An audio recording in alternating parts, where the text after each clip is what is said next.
নমস্কার, এসবি নিউজে আপনাকে স্বাগত। চলে যাব খুব একটি চাঞ্চল্যকর ঘটনায়।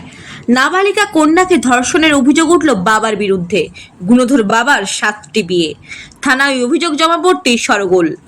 নাবালিকা কন্যাকে ধর্ষণের অভিযোগে বাবার বিরুদ্ধে থানায় অভিযোগ জমা পড়তেই চাঞ্চল্য। 7টি বিয়ে গুণধর বাবার।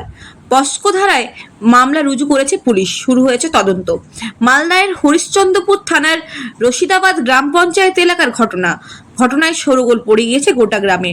মঙ্গলবার 14 বছর বয়সী নাবালিকা কন্যা থানাতে এসে নিজের বাবার বিরুদ্ধে ধর্ষণের অভিযোগ দায়ের করে।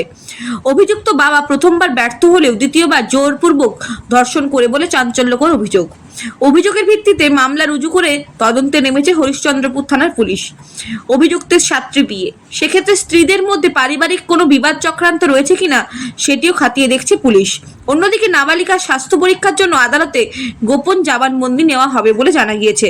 ধৃত বাবাকে মঙ্গলবার চাঁচলা মহকুমার আদালতে তোলা হয়েছে।